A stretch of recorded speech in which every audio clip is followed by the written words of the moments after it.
ଶଙ୍ଖଟା ପୁରା ଡୁବି ଡୁବି ଗଲାଣି, ପଦ ପଦ ଫୁଟି ଫୁଟି ଗଲାଣି, ଲେଖା ଛିଡ଼ି ଛିଡ଼ି ଗଲାଣି। ଏବେ 5T ଥିଲା ପୂର୍ବ, ଏବେ ହେଲା 5T ନବୀନ ଗ୍ୟାରେଣ୍ଟି ଗଲା। କ'ଣ କହିବେ 5T ନବୀନ ଗ୍ୟାରେଣ୍ଟି ନୂଆ ପୋଷ୍ଟର? ନବୀନ ବାବୁର ଆଉଥରେ ଗ୍ୟାରେଣ୍ଟି କିଏ?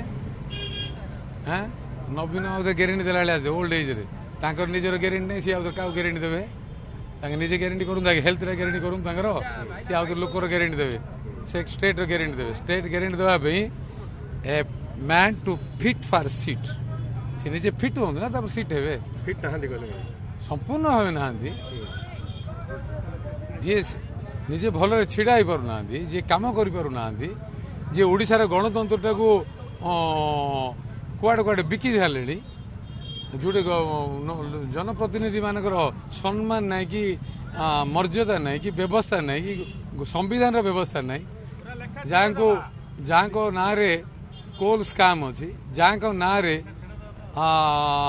ଚିଟଫଣ୍ଡ ସ୍କାମ୍ ବି ଅଛି, ଯାହାଙ୍କ ନାଁରେ ସୁପ୍ରିମକୋର୍ଟ ବେଦାନ୍ତ ଜମି ମାମଲାରେ ଷ୍ଟ୍ରିକ୍ଟର ଦେଇଛନ୍ତି। ତା ବାଦ ମଧ୍ୟ ଆମର ସାର୍ ନୈତିକର କଥା କହନ୍ତି, ସ୍ୱଚ୍ଛର କଥା କହନ୍ତି, ଆଉ ଲିଗାଲର କଥା କହନ୍ତି, ଆଇନ ତା ବାଟରେ ଯିବ ବୋଲି କହନ୍ତି। କିନ୍ତୁ ସୁପ୍ରିମକୋର୍ଟର ନିର୍ଦ୍ଦେଶ ପରେ ସାର୍ଙ୍କର ମୋହଟା ଅଧିକ ହେଇଯାଇଛି କି, ଯେଉଁଟାକି ସିଏ ସୁପ୍ରିମକୋର୍ଟର ଡିରେକ୍ସନ ପରେ ଗଭର୍ଣ୍ଣମେଣ୍ଟର ପୋଲିସକୁ ଯେତେବେଳେ ସୁପ୍ରିମକୋର୍ଟ ନାକଚ କଲା ଜମି ଅଧିଗ୍ରହଣ ବାବଦରେ, ସାର୍ଙ୍କର ମୋରାଲ ଡ୍ୟୁଟି ନଥିଲା, ଇଥିକାଲ ଡ୍ୟୁଟି ନଥିଲା, ଲିଗାଲି ବାଉଣ୍ଡ ନଥିଲେ, ରିଜାଇନ୍ ତ କରୁନାହାନ୍ତି। ଆହୁରି କହୁଛନ୍ତି ଆଉ ଗୋଟେ ଟର୍ମଟି ଦେଇଦିଅ, ମୁଁ ଆଉ କ'ଣ କରି 2036 ବେଳୁ ଓଡ଼ିଶାଠୁ ବିକଶିତ କରୁଛି। ସାର୍ ଆପଣଙ୍କ ହେଲ୍ଥ ଫିଟ୍ ନାହିଁ ସାର୍, ଆପଣ ନିଜେ ଫିଟ୍ ହୁଅନ୍ତୁ। ଓଡ଼ିଶାରେ କିଏ ନାହିଁ କି ସାର୍, କିଏ ଦାୟିତ୍ୱ ନେବା ପାଇଁ? ଆପଣ 81 ବର୍ଷରେ ମଧ୍ୟ ଚିଫ୍ ମିନିଷ୍ଟର ବି କହୁଛନ୍ତି କି ସାର୍? ଆପଣଙ୍କର ମୋହ ଯେଉଁ ଗ୍ରିଡି, ଆପଣ ଇଂଲିଶଟା ଭଲ ବୁଝୁଛନ୍ତି, ଗ୍ରିଡିର ହାଇଏଷ୍ଟ ଅର୍ଡର ବୋଲି ମୁଁ କହିବି ସାର୍। ଆଗେ ଧୃତରାଷ୍ଟ୍ର ଥିଲେ, ଧୃତରାଷ୍ଟ୍ର ପୁତ୍ର ମୋହରେ କୁରୁବଂଶଙ୍କୁ ନାଶ କରିଥିଲେ ସାର୍। ଆପଣ ଚେର ମୋହ ଆଉ କାର୍ତ୍ତିକ ମୋହରେ ଓଡ଼ିଶାକୁ ଧ୍ୱଂସାଭିମୁଖ କରିବା ପାଇଁ ନେଉଛନ୍ତି। ଏ ଅବସରରେ ଓଡ଼ିଶାବାସୀଙ୍କୁ ମୋର ଅନୁରୋଧ, 2024 ନିର୍ବାଚନ ଆସି ପହଞ୍ଚି ଯାଇଛି। ନାମାଙ୍କନ ପତ୍ର ଆଜି ଶେଷ ଦିନ, ପ୍ରଥମ ପର୍ଯ୍ୟାୟ ନିର୍ବାଚନର। ଲୋକଙ୍କ ପାଖରେ ମୁଦ୍ଦା କ'ଣ ରହିବ?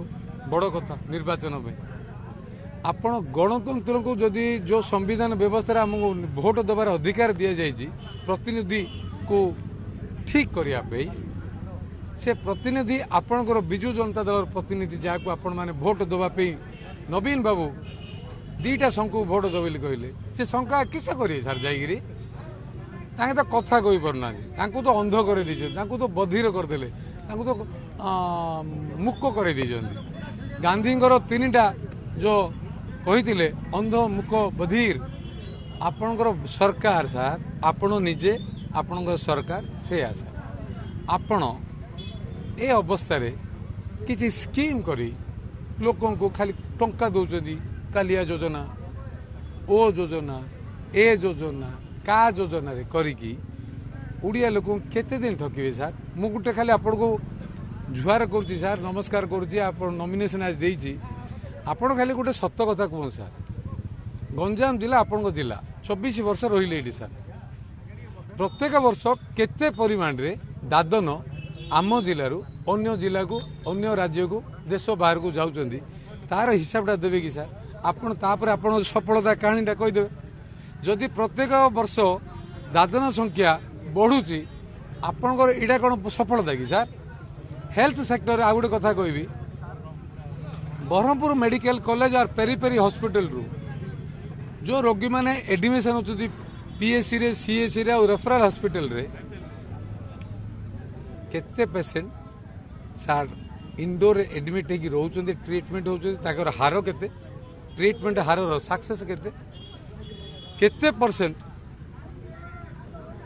ଅନ୍ୟ ରାଜ୍ୟ, ଅନ୍ୟ ଜିଲ୍ଲାକୁ ପେସେଣ୍ଟ ମାନେ ଯାଉଛନ୍ତି? 2, 3 ହେଲା ସାର୍। ଆପଣ बड़ शिक्षा है सर डूम स्कूल पाठ पढ़ुଛନ୍ତି ଆପଣ सेंट स्टीफेन्स रे पाठ पढ़ुଛନ୍ତି sir best new best college रे आज डेट रे भी अछि वी रेस्पेक्ट दैट इंस्टीट्यूशन से पाठ पढ़ला पर सर आपण प्राइमरी स्कूल रे टीचर दे पारले एमई स्कूल रे देले हाई स्कूल रे देले नहीं +2 रे टीचर नहीं सर +3 रे नहीं पीजी रे नहीं डॉक्टर नहांती आपण कहउछन सर मो सरकार स्वच्छ मो सरकार क्या डाबा मार्चन सर लोक आहरी उल्लाही भावुं सर निराकरण निराकरण सरकार पॉलिसी माध्यम हम नुआ आईन माध्यम हम नुआ चिंताधारा माध्यम नुआ नेतृत्व माध्यम हम डबल इंजिन मर्डर हम एते वरिष्ठ नेता थाउ थाउ कार्तिक को सेकंड माने प्रचार लिस्ट रे सेकंड नंबर रखिबा तापर ताको जेट प्लस सुरक्षा दबा एटा गोटे प्रश्न उठुनी कि बापा पुओ संपर्क कर दी जदी आउ माने ये जो राज्यटा आम भावुँ आम ओडिया लोक सब आम जातिटा को से धरी नहीं जे को स्कीम देदेले लोक बीजेडी भोट देदे एवं आहरी कौन कर सत कथाटा जो अधिकारी माने बीजेडी सहित संपर्क अच्छी इलेक्शन काम करने आग्रह प्रकाश कर गोटे पैकेज कर दी से छोट अधिकारी टू बड़ अधिकारी पर्यंत से माने कौन कर जो कर्मी माने जो काम करना दूरे जाऊँगी अधिकारी मान हाथ में पैकेज देकरी से टेम्पोरारी काम सॉल्यूशन भी कर जोटा कि न्याय संगत नुह जदि मो कथा सत नहीं आपण माने अनुसंधान करें और तथ्य को प्रकाश करें जेट प्लस सुरक्षा को नहीं गोटे साधारण BJD Z class Z plus Z category रो सुरक्षा ओडिशा रे माननीय मुख्यमंत्री प्रकाश करंतु ओडिशा रे सी को कैटेगोरी चीफ मिनिस्टर हिसाब से कैटेगोरी सिक्योरिटी से अरेंजमेंट ताकर होईची दुई है जेट कैटेगोरी रे केते जन राजनेता केते जन ऑफिसर केते जन अन्य व्यक्ति योग्य व्यक्ति अच्छंती कि जदि नहीं तांकर पीए आजिर जो निर्भय कागज रे जो बाहरी यह सत कि मुख्यमंत्री उत्तर देवे कि ओडिशावासी को गोटे कहले जे खाली विकास विरोधी विरोधी माने होउछन विकास विरोधी एमती विकास विरोधी कोन एमती देखिदेले जे विकास विरोधी सार मु तो कहले दादनटा गोटे कथा कहीदेली आ